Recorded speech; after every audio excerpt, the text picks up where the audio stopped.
I knew the moment she walked in the door. 20 years of marriage had taught me to read her like a book, and tonight, that book was titled Guilty as Sin. I could smell the cheap wine and cologne on her before she even spoke. I kept chewing my steak, rare enough that it was practically mooing, and pretended not to notice her standing there with her hands on her hips. The kitchen clock ticked loudly in the silence between us. It was an old thing, a wedding gift from her parents, its face yellowed with age. In a way, it had become the heartbeat of our home, steady, reliable, unchanging. Unlike my wife. "Honey, we have to talk," Rebecca finally said, breaking the silence. I let her stand there fidgeting while I savored another bite. The steak was perfect. I'd grilled it myself while she was supposedly out with the girls. Another lie in a mountain of deception that had been building for months. I'd seasoned the meat with salt, pepper, and a dash of my own bitterness, cooking it just the way I liked it. Rebecca used to cook for me, back when she still pretended to care. When I finally acknowledged her presence, I kept my voice even. "Do we?" Rebecca slid into the chair next to me, her movements calculated, practiced. The overhead light caught the silver pendant I'd given her, my anniversary gift with its hidden purpose. She claimed she wasn't happy with our marriage, that we needed to expand our horizons. As she spoke, her hand found my thigh, then wandered upward with practiced familiarity. 20 years I'd spent at the mill.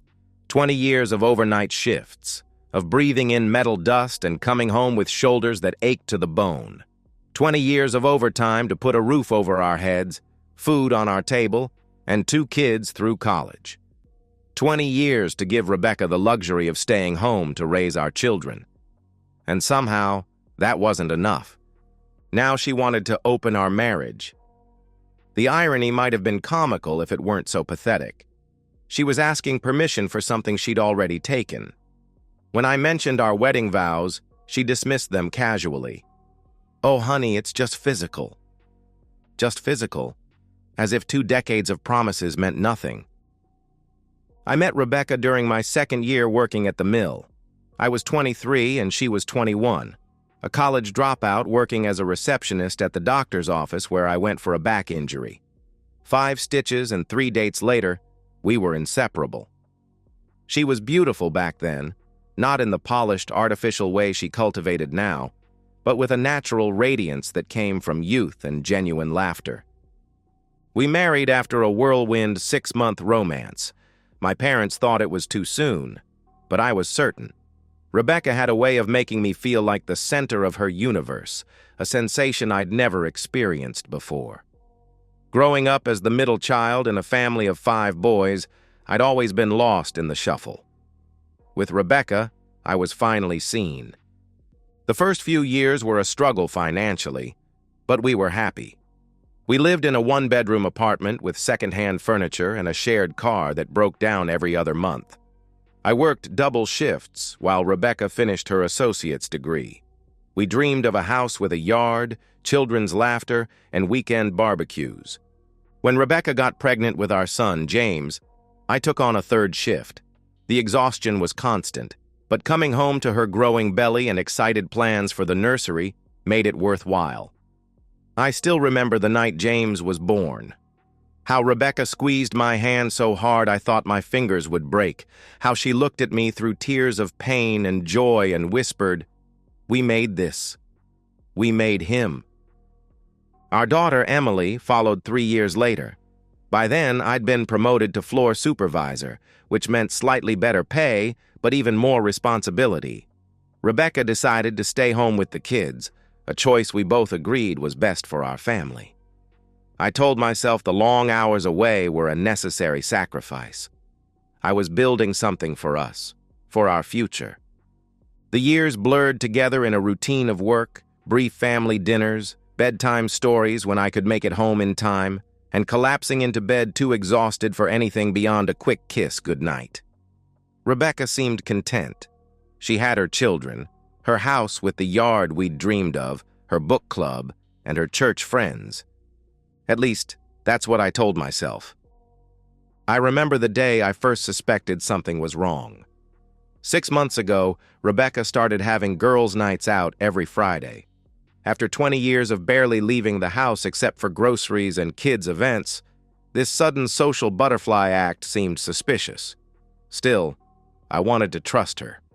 We'd built a life together. Surely that meant something. The first clue came when I called her best friend Marie one night when Rebecca was supposedly with her. Marie's confusion was genuine.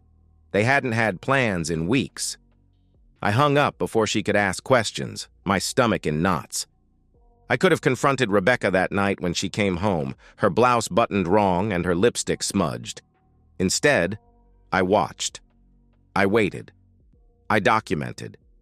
Call it pride or call it strategy, but I wasn't about to accuse without proof. Our anniversary was approaching, and I had something special in mind. Not the kind of gift a loving husband typically gives, but the kind a betrayed one needs to. I spent a month's overtime on a beautiful pendant necklace, custom-made with a tiny camera embedded in its center. Finding someone to create such a thing wasn't easy, but desperation makes for thorough research. A technician in a neighboring town who specialized in surveillance equipment took my cash without asking questions. When I presented it to her, she seemed genuinely touched, promising to wear it always. "It's perfect," she'd said, fastening it around her neck. "I'll never take it off." She kept that promise at least, even on her girls' nights out.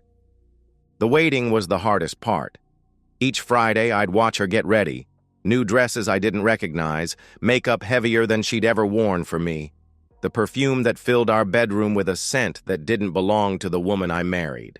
And then I'd wait, pretending to watch TV while imagining what she was doing, who she was with, how many times she'd looked into a stranger's eyes the way she used to look into mine. Week after week, I downloaded the footage while she slept off the alcohol. I'd wait until her breathing became slow and steady, then carefully remove the necklace she'd forgotten to take off, or perhaps had become so accustomed to wearing that it was now part of her. The small memory card hidden inside yielded its secrets to my laptop in the cold blue light of our home office, the same room where we'd once sat together planning family vacations and reviewing our children's report cards. Night after night, I watched my wife, the mother of my children, transform into someone I didn't recognize. The videos showed her laughing too loud at bad jokes from men half my age, disappearing into bathroom stalls, car back seats, and cheap motel rooms. I watched her shrug off her wedding ring and tuck it into her purse before walking into bars where no one knew she was Mrs. Daniel Morgan, mother of 2, Sunday school teacher, and my wife of 20 years. The first night I watched the footage, I vomited until there was nothing left but bile. I contemplated smashing my laptop, burning our house down, and disappearing into the night without a word. Instead, I saved the video to an external hard drive, cleared my browser history, and went back to bed where I lay awake until dawn, staring at the ceiling. By the 5th video, I felt nothing but cold calculation.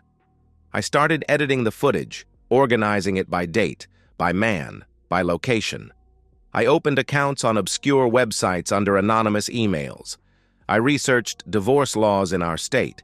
I spoke to a lawyer without telling Rebecca, paid him in cash to keep our consultation off the books. By the 10th video, I had a plan. I would not be made a fool. I would not beg for explanations or forgiveness. I would not rage, scream, or break things in our home that I had worked so hard to build. I would simply wait for her to reveal herself, and then I would reveal what I knew. Meanwhile, I maintained our routine.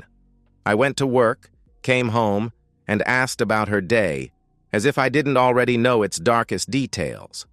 I kissed her goodnight and pretended not to notice when she turned away from me in bed. I called our children regularly, listened to their college adventures, and never once hinted that their mother was dismantling the foundation of their childhood home. I became an actor in the play of my own life, waiting for the final act. "You really think you can betray me like this?" I asked her now, pointing my steak knife between her eyes. Her hand froze mid-caress. The fear in her eyes told me she sensed something had changed, but she had no idea how much.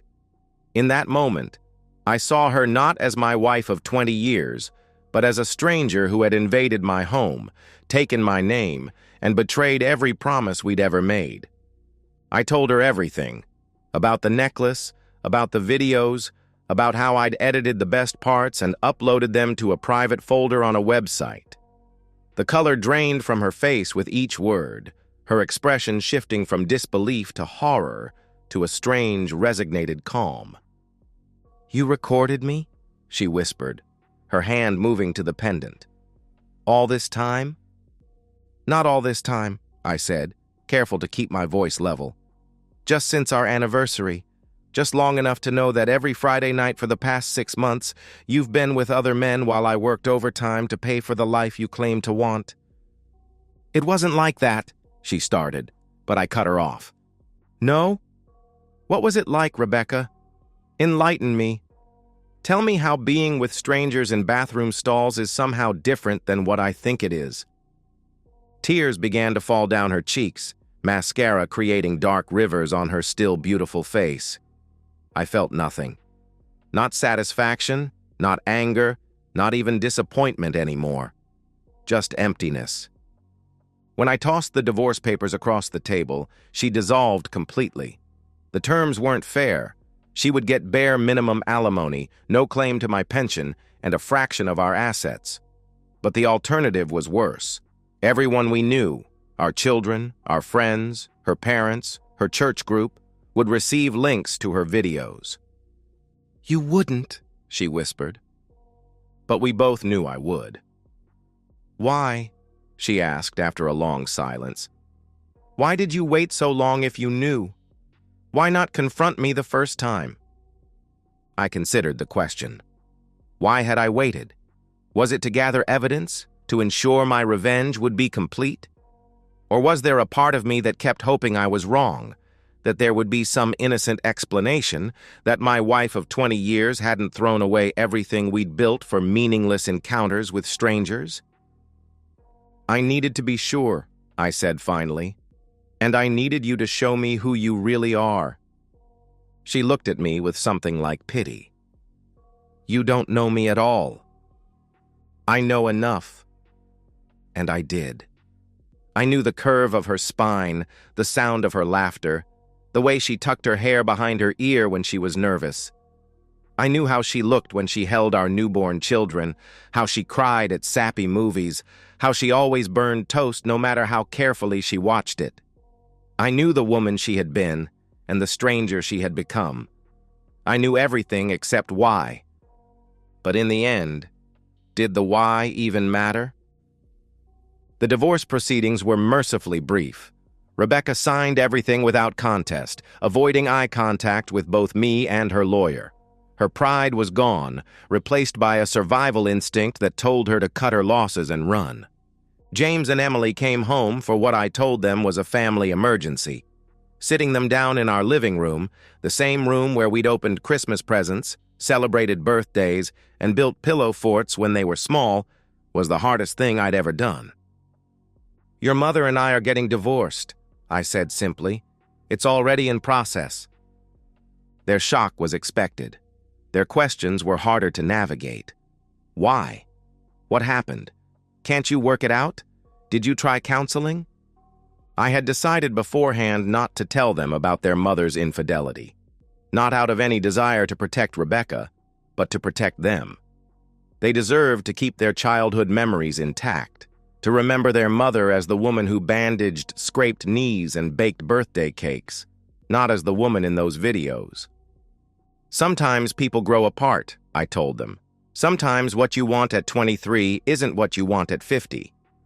Emily, always the more perceptive of our children, studied my face. "There's more to it, isn't there?" I met her gaze steadily. "There always is." Rebecca moved out the next day, taking only her clothes and personal items. She didn't fight for the photo albums, the furniture, or even her grandmother's china. She simply packed what she could fit in her car and left while I was at work, leaving her key on the kitchen counter next to a note that said only, "I'm sorry." 2 words for 20 years. It seemed inadequate. I heard through mutual friends that she's waitressing now at the same bar where she used to meet her companions. Sometimes I drive by just to see her through the window, carrying trays to the same men who used to carry her to their cars. There's a certain poetry to it. Our divorce was finalized exactly 7 months after I gave her the necklace. I received the paperwork in the mail, signed by a judge who knew nothing about us beyond the legal jargon that dissolved 2 decades of promises. I put the papers in a drawer and went for a long walk, trying to feel something, closure, relief, triumph, but found only a hollow space where my marriage used to be. That night, I deleted all the videos, not out of forgiveness, but because I no longer needed them. The threat had served its purpose, and keeping them felt like allowing Rebecca to continue taking up space in my life. I kept only the external hard drive, locked in a safe deposit box at the bank, insurance against any future attempts to contest the divorce. As for me, I sold our house, too many memories in those walls, and moved to a smaller place closer to the lake. I retired early from the mill, my settlement and savings enough to live modestly but comfortably. For the first time in decades, I sleep through the night without waking up to check the clock for my next shift. The first few months of freedom felt strange. No one to cook for, no one to ask about my day, no one whose breathing I could listen to in the darkness. I filled my time with projects I'd always been too busy for, refinishing furniture, fishing, reading books that had gathered dust on my shelves. I called James and Emily more often, making sure they knew the divorce hadn't changed my love for them. I reconnected with old friends who'd fallen by the wayside during my marriage. Mike from high school invited me fishing. Tony from the mill asked me to join his bowling league. Slowly, I rebuilt a life that was mine alone, no longer defined by being a husband or provider. 6 months after the divorce was finalized, I met Caroline at a community college cooking class I'd joined to fill my newfound free time. She was the instructor, patient, kind, and 15 years my junior, though the age gap barely registered past our shared interests and easy conversation. Caroline didn't flirt or make obvious advances. Instead, she simply noticed me, my questions, my attempts at chopping onions without crying, my pride when I finally mastered a béarnaise sauce. After class, we'd sometimes talk about food, then books, then life. She'd been married once, too, briefly in her 20s to a man who decided marriage wasn't for him 3 years in. No children, no drama, just a lesson learned. Caroline knew about my divorce. Small towns have few secrets, but I spared her the sordid details. Some pain doesn't need to be shared to be honored. Instead, we built something new from scratch, like the recipes she taught me to perfect. Our first date wasn't planned as such. We both stayed after class to clean up, and somehow ended up sharing a bottle of wine at her small kitchen table, talking until midnight. She didn't ask why my marriage ended, and I didn't volunteer the information. Instead, we discovered mutual passions for hiking, old films, and terrible puns. 3 months into whatever we were, friends maybe, or something cautiously approaching more, Caroline invited me to her cabin for a weekend. It was a simple place, just 1 bedroom and a large open-plan living area that looked out over the lake. I brought food to cook, she provided wine, and we spent 2 days talking, laughing, and carefully circling the possibility of us. On Saturday night, we sat on her dock watching the sunset paint the water gold. The silence between us was comfortable, nothing like the loaded silences that had filled my marriage toward the end. Her hand found mine, a simple touch that felt more intimate than anything I'd experienced in years.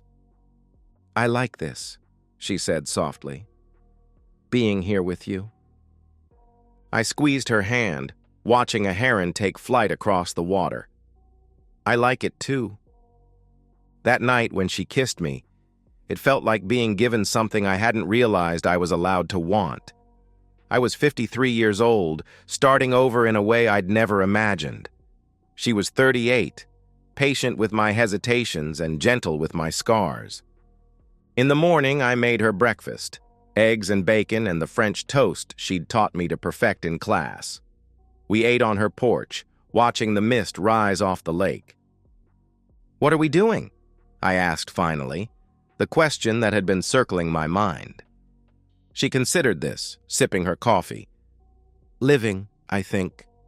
Finally living." Yesterday, as we sat on my dock watching the sunset, Caroline turned to me with serious eyes. "Honey, we have to talk," she said. My heart skipped a beat, old wounds threatening to reopen. Those 5 words, the same words Rebecca had used to begin the final chapter of our marriage. I braced myself for what would come next. But then Caroline smiled and took my hand. "I just want to tell you how much I love you and how much you mean to me." I exhaled slowly, letting go of a fear I hadn't realized I was still carrying. "Now that," I said, squeezing her hand, "is a conversation worth having. Sometimes revenge isn't just about making someone pay for their mistakes. Sometimes it's about creating the space for something better to grow in the ashes of what was destroyed. My only regret is that it took me so long to realize what I deserved all along. I still have the necklace, not the pendant with its hidden camera, which I destroyed after downloading the final videos, but the chain itself. It sits in a box at the back of my closet, a reminder not of Rebecca's betrayal, but of my own resilience. A reminder that sometimes you have to break apart what you thought would last forever to find what actually will. Last week, I saw Rebecca at the grocery store. She was thinner, her hair shorter, her face showing the strain of the past year. We made eye contact across the produce section, and for a moment, I thought she might approach me. Instead, she nodded once, a gesture somewhere between acknowledgement and apology, before turning her cart down another aisle. I didn't feel the satisfaction I might have expected. No righteous vindication, no lingering anger, just a strange, quiet certainty that we had both ended up exactly where we were supposed to be. That evening, I told Caroline about the encounter as we cooked dinner together in my kitchen, the same kitchen where my marriage had finally crumbled. "Do you regret it?" she asked. "How things ended?" I considered the question while stirring the pasta sauce she'd taught me to make from scratch. "I regret that it had to end that way," I said finally. "But I don't regret that it ended." Caroline nodded, understanding in her eyes. She didn't need to know the details to comprehend the shape of my pain, just as I didn't need to know every contour of hers. What mattered was that we'd both survived and somehow found each other in the aftermath. Later that night, as Caroline slept beside me, I thought about the strange path that had led me here. How betrayal had become liberation. How endings had become beginnings. How "we have to talk," once words that heralded destruction, had been transformed into an affirmation of love. Life has a way of coming full circle, not in neat, perfect loops, but in messy, complicated spirals that eventually lead you where you need to go. My revenge had given me justice, but Caroline had given me something far more valuable, a second chance to get it right. And this time, I wasn't taking anything for granted. And so, we've reached the end of today's story. Was it what you expected, or did it take a twist you didn't see coming? I'm curious to hear your thoughts. Share them in the comments below, and let's get a conversation going. If this story kept you hooked, make sure to hit that like button. And if you're new here or just haven't subscribed yet, now's the perfect time to join our community.